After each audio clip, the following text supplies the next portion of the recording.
What is going on, ladies and gentlemen, boys and girls? My name's Boit, and I'm back with some more Age of Mythology Retold action. I hope you're all having a fantastic day.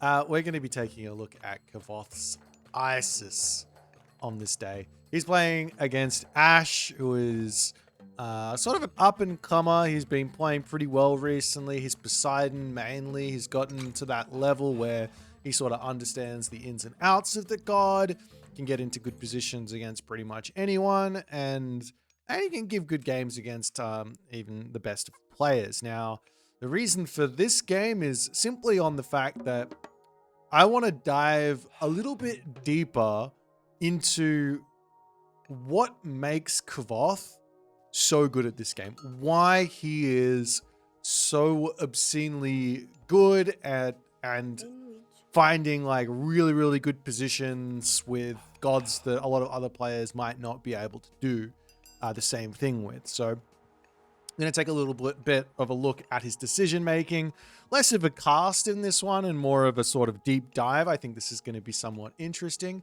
You can see here that Kvoth has gone for a little bit of a cheeky on the monument to the villagers here as Isis. He's taking full advantage of that monument in power rate, and the micro here gets him a little bit of extra favor early on so that he can get the Flood of the Nile in, potentially also an extra Anubite or Sphinx out. Does require a lot of focus on the villagers. One little cheat or cheeky way you can kind of get away with it is whichever villagers here, you just grab them all, and then you put a control group onto them, right? And then while you're moving around with your priest, you're constantly moving between the villager and the priest to move the priest and the villager, and then you can bounce back over here, move the pharaoh, force drop everything, and then get back over onto the monument. Sort of works really nicely, but it's one of those things that I'm not gonna lie, I just can't be bothered to do it. It is well worth it. You get a pretty decent amount of extra resources in terms of the favor. But yeah, it's not for me. And Kvoth tries to get a little bit of extra cheeky damage onto the Tusker boss, but that's going to get out of there. No real problems, but it's just a little cheekiness there from Kvoth as he's now getting his temple up, and he's going to be on his way to the classical age at a fairly respectable time. Probably going to be one more villager and then advancing. But he is versus Poseidon. And I don't know if this is somewhat of a metagame from Kvoth. Like, he's got a forward gold mine.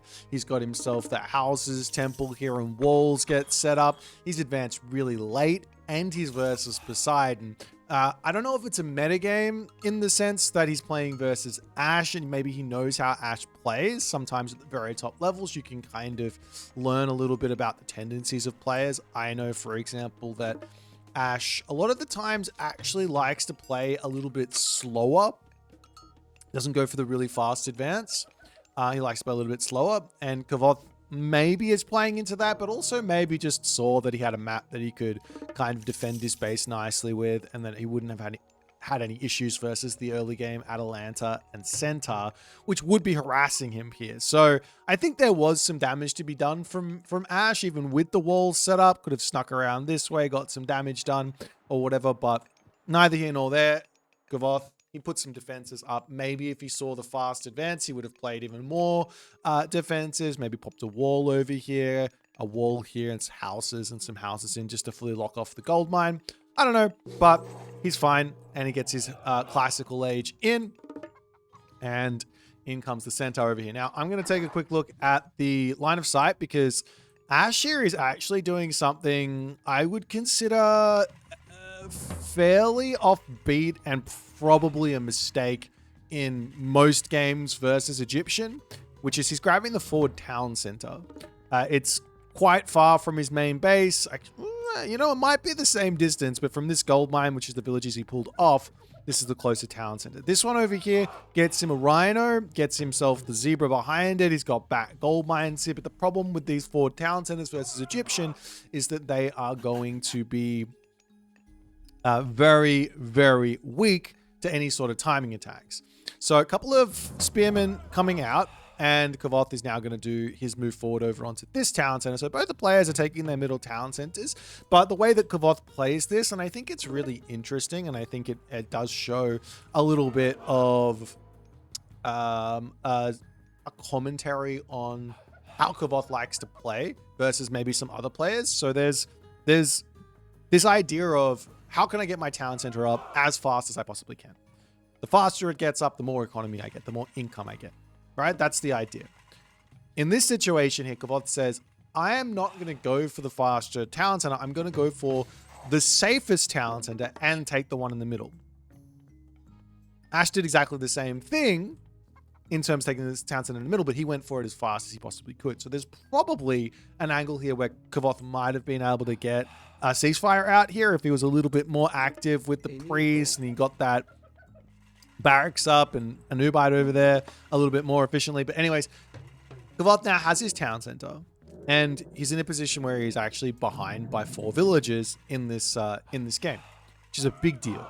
So this is all based on the early game decisions inside of the build order, inside of going for Flood of the Nile early, inside of going for this barracks, into the Spearman, playing against Poseidon. All of this stuff is almost predetermined to some degree based on the fact that Kvoth went for this build, went for this idea. He loses his Anubite on the front. Nice play from Ash here. And now the Centaur are in. That's going to force Kvoth to need to get some priests out.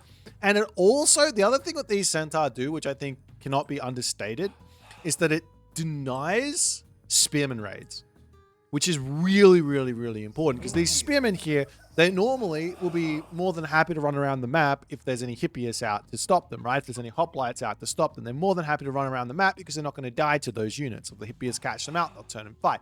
If the hoplites catch them out, they will run away. No problems. It's a speed advantage, right? But if there's Centaur here, well, that just shuts them down completely. So they're not going to be able to find any value here. Meanwhile, beautiful move in from Ash as he gets in onto this backside. The villagers will be bailing as all the obelisks are up, but a little bit of damage onto the Spearman. I would actually, yeah, I was going to say, if I was Ash, I would actually just consider just continuing to build Centaur here. You don't want to overdo it because, well, the Centaur do fall off a little bit. Unless you can, well, they fall off a little bit against Pitsukos, right? So you don't want to overbuild them. But in order to shut down the early game of the Isis and shut down any sort of threats that the Isis has, yeah, these Centaur are going to be really, really impactful. And you just need to get to the heroic age in order to deal with the Pitsukos and stuff like that. You can get into Hydras and things with bronze and dominate a big fight where that's concerned. But man, Ash is off to a red hot start here and just taking a look at the sort of decision making and things here as Kvoth decides on the 8-minute 30 prosperity. This is a gold mine that he has full vision of, right? But can he defend any sort of a push here? Well, I think the answer is yes. There's 4 Centaur, 3 Hippias. More Centaur, more Hippias coming in. It's going to be tough to get around onto this position and attack this. Also, Ash doesn't really know that the gold mine's getting grabbed here. Though Prosperity coming in basically should be an indicator here that Kvoth is up to no good. And I now have an interesting question. What is Kvoth's plan with what is about to be 2,000 gold at this point? Of course, he needs priests to deal with the Centaur. In comes now the Centaur over onto this side, trying to pick off a villager here, not able to do so. Great control from Kvoth to get in there and react as the Hippias are going to have to take out these obelisks, and the Centaur just have to be very, very careful here with these fights. Kvoth moving around with these monkeys is really slowing his army down as well, unfortunately. But does drop a villager there as the Centaur get in, and yeah, Ash is just playing such a nice game here. And Kvoth is in a world of hurt, sitting with, like I said, nearly 2k gold. 2k gold in the bank. He takes everything off of gold now, which makes perfect sense. Everything off of gold. He doesn't need to grab gold for quite some time. And he's going to be able to spend that slowly. As on the flip side here, we are going to see Dionysus coming in. I think this actually might be a mistake from Ash. He's made a bit of a macro mistake here as well with 1,000 wood in the bank. I think this is a bit of a mistake from Ash because he's got full autonomy here. He's to do whatever he wants and to force Kvoth to stay in the classical age, which, I mean, it can't be understated how strong this army of Ash becomes if he's keeping Kvoth in this classical age. And you can see him getting a little bit of damage off, tries to pick off some spearmen here. Of course, he sees the spearmen and he goes, well, I want to get to Paspis and deal with that. But because he's taken his foot off the gas because of this macro mistake, Nephthys gets in for Kvoth, and so he's not going to be able to keep this in. And he actually goes for a third town center as well. I mean, what's the thought process there from Ash? I'm not sure. I think the idea of going for a third town center, it's super offbeat for one. So Kvoth's probably never going to really realize this is going in. He gets the third town center, he gets the heroic age in as well. But this is literally playing into the power of what Isis is, which is the third age timings. Third age timings or mythic age timings. So it's all about a reaction as to what your opponent does.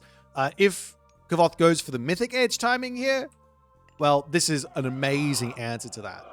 But if Kvoth goes for heroic age timing here, then life's going to be maybe a little bit more challenging for Ash, just because he's got a little bit of a more difficult position. Though he does have ceasefire and he's going to have a bronze, but he needs to get himself all of his units out. And you can see that the difference in resources in the bank right now is stark. There's a lot of resources in the bank for Kvoth, and Kvoth is going to move forward, drop his Migdol, and work towards, I have to imagine, work towards some sort of spearman camel rider army here to try and deal with what's happening with these centaur. Camel rider are actually a pretty decent answer to the centaurs on the fact that they've got pretty good pierce armor and they can snare the centaur to allow those priests to get in and actually get some half decent damage done. As the priests get a little bit of a shot off, Migdol is up, and well, now I think the centaur are they've actually risen in stock to some degree because there's no Patsukos here, but there is obviously the Nephthys and 10 priests out. So you have to ask the question, well, what really should we be building now to move forward here if Ash is going to be going in? And I think the answer isn't centaur. And one of the amazing things you can do with Greek, which I think is super undervalued, is you can actually take villages off of favor. That's something you can't do with Egyptian. That's something you can't do with Japan. That's something you can't do with the Aztecs, right? So being able to take villages off of favor and then go heavily into a mass human army here. For those of you wondering how many resources he would be getting from that, if he takes all these villages off, he'd be getting about an extra 300 resources a minute, which is an extra, about 300 resources a minute, which is an extra 3 units a minute. So extra 3 human units a minute if he macros well. But this is where I think Ash here is playing. I see this Hephaestus coming, and I've seen this time and time again from Greek players. You don't need to get to the Mythic Age versus Egyptian. This is quite clearly a mistake from Greek players. They are playing for the Hephaestus power spike, and if they get to that Hephaestus power spike without taking any damage, they simply have an advantage, and it's an advantage that they get from greed, right? But if you get caught out in this, well, it's going to be all over Red Rover for you, as the units will just charge through. But Kvoth here is still unaware that this town center is up, so Ash has well and truly paid that off. He is unaware that there's no units being made because he's got no scouting in here. And he's now going to throw up another temple, and he's actually going Osiris, moving forward to grab this town center. And Ash is getting everything that he wants here. Literally everything that he wants. Now, on the one hand, I think if Ash went full military here and hit that, and then said time to attack now with bronze through this position right in the middle, well, Kvoth would be in a really, really, really difficult position. He's got ancestors, he's got serpents, but with like a handful of Hydra mixed in, the Centaur mixed in, the Paspists, Hippias, maybe full bronze, it would be really tough for Kvoth to actually hold anything. But the The thing here is that I think Ash doesn't quite care. He's in I keep on saying this. He's in a phenomenal position. Let's have a quick look at the military buildings. He's only got the one. This is where every Greek player goes wrong. Every Greek player goes wrong in this situation here, and it's tough because I've been there, right? I know what happens here. He just doesn't have infrastructure. He's only got 5 military buildings, building up another military academy, but he needs to have something in the vicinity of 10 military buildings already up, if not 15, because the fight's gonna come, the damage is gonna be done, and the units, you're gonna have the economy, but you're just not gonna be able to produce the units. As in comes the Mythic Age, there's the Plenty Vault down, the Siege Towers coming through, Son of Osiris is gonna be in here. Kvoth has his army of spearmen, camel riders as the Colossus is going to attempt to defend here. Ceasefire is... I would just drop Ceasefire here. If you're going to go for... If you're going to go for this greedy Mythic Age idea, and your opponent decides to attack you just as you hit the Mythic Age, that's Ceasefire, because that's 30 seconds. You're in onto at least full bronze. Maybe not full bronze, but full copper. And you spend all your resources, and you get your infrastructure in. As the Hydra comes through, picking off those villages beautifully there. Of course, all of the Centaur are going to be getting taken out. No bronze getting dropped. No Ceasefire here from Ash. This is exactly what Kvoth is wanting. As you can see here, it's the armory upgrades that really change things here. If you take a look at what Kvoth's got, he's at full bronze already. So Ash, with 2,000 plus gold in the bank, Ash here just doesn't have anything remaining. Had he just sat back and had the armory upgrades in, I'm looking at this game just going, man, there's no play here for Kvoth, which makes me really question the way that he's approached this matchup completely. As now the catapults are going to come through and continue to siege. He's got a really nice, well set up position, and now finally the ceasefire comes through. But yeah, I can't say that this is an amazing position here for Ash, and he's got a ton of villagers on favor here as well. He just needs to, he just needs to get the resources spent. He's got a market. He can buy food and wood, no problems, and get the units. He's trying to go into Tyroi, which actually makes sense to take out, I guess, the chariot archers, but not really much else. I don't know about this, actually. I think just going into a more stock standard Greek army is perfectly fine for him. He doesn't have to keep playing into the Poseidon strength, so to speak. Sometimes your opponent building Camel Rider and Spearmen, all counter cavalry units, basically. Maybe just build some hoplites. Hoplites are a very, very, very strong unit versus this. But the Migdol goes down. Iron now coming through. Bronze still available. There's still so many resources in the bank for Ash. Kvoth here, he is in a good position here just simply because of his macro. That's like it. And Ash charges in onto this position. This is exactly what Kvoth wants as well. A very simple idea here, as he does take down the Migdol, which is obviously good. But a much more simple idea would have been to say, let's give up this spot and let's attack this spot. He kills this town center and loses this town center. There's nothing lost here. He comes forward, kills this, and, well, he can even walk forward and take this for himself, and then he can come over here and take this fight. Either or would have been, that just would have been a better move, but Kvoth, he is going to have to figure out a way to fight through all this. And I think this is where watching what Kvoth does behind the scenes is going to have to be the most interesting thing. Because he's going to drop a market. He drops another prosperity here as well. He's got himself the one mummy in. Generally speaking, 1 or 2 mummies is really all you need. They're not... You can go for more. They're not a bad myth unit by any stretch, but with 1 or 2 mummies, you're going to be able to get the majority of value out of them because you just want to get the spit and then, or the vomit, whatever you want to call it. What's it called? The reincarnation. It's definitely called the vomit. We're going to go with vomit. You want to have 1 or 2 in, and you want to spread that vomit over onto the low HP units like that Paspist, and then you get all the minions in. So you don't really need more than that. in your army. It's probably better to get in like Scorpion Men to mix with the mummies if you want to go that way, because they're doing... Are they doing more damage? I think they are. It's 12 divine over 15 seconds. Yeah, you get some Scorpion Men to mix in as into the front now. Kvoth, he's going to go into towers, which is super, super interesting. He's got no resources in the bank. He doesn't have full iron, and now he's actually spending on these towers, which are very, very expensive. As I'm looking at this army from Ashe, and unfortunately for Ashe, I don't know about the Hatyroi, but it's looking like he is. Is he winning the fight? It's kind of hard to tell. I think Ashe... I don't think Ashe is winning. I got no idea. I got no idea who's winning the fight. These priests are useless population for Kvoth, but the Hatyroi they don't really have any use here, and the pacifists can't take out the camel riders super easily.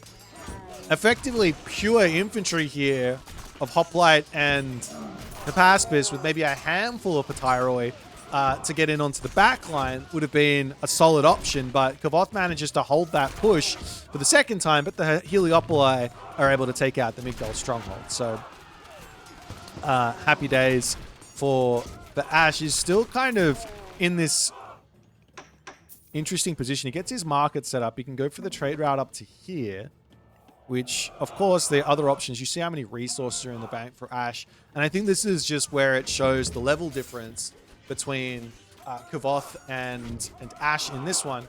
If this was Kvoth playing from Ashe's position, you could almost guarantee there would be 2 fortresses getting set up on this top position while this is all going on.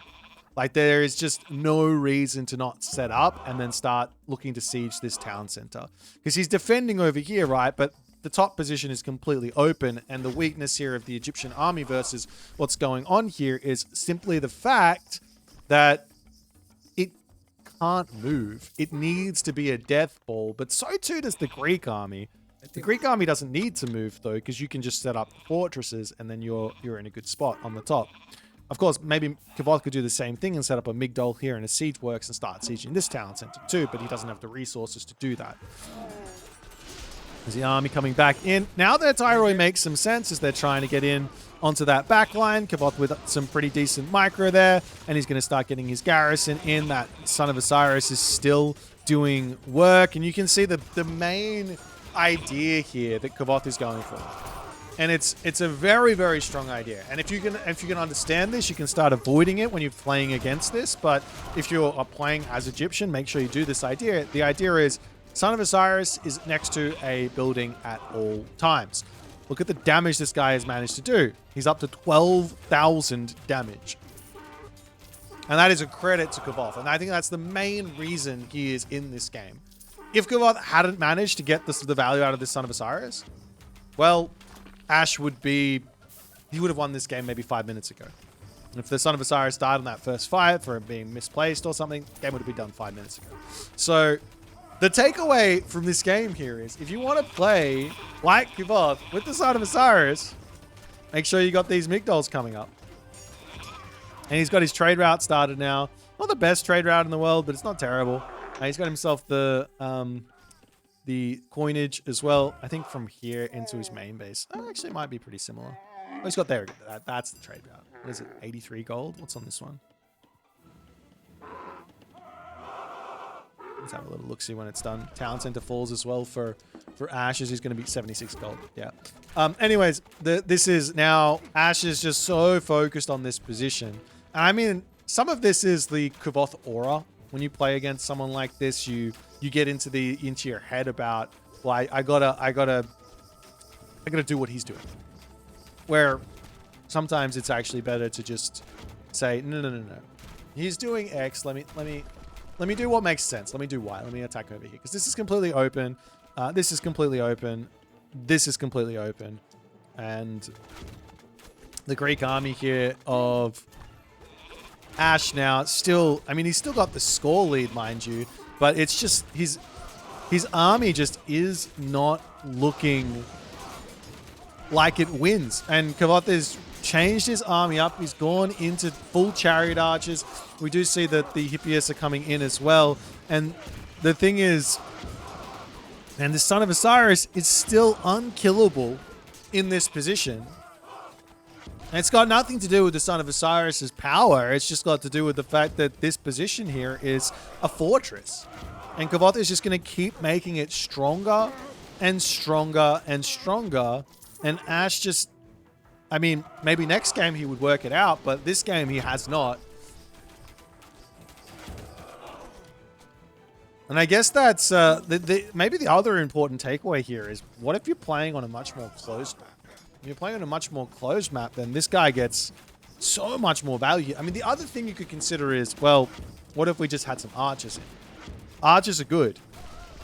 What if instead of going for Hephaestus here, well, first and foremost, what if you stayed heroic age and you put the pressure on, then all of a sudden this can't get set up, right? That's number one.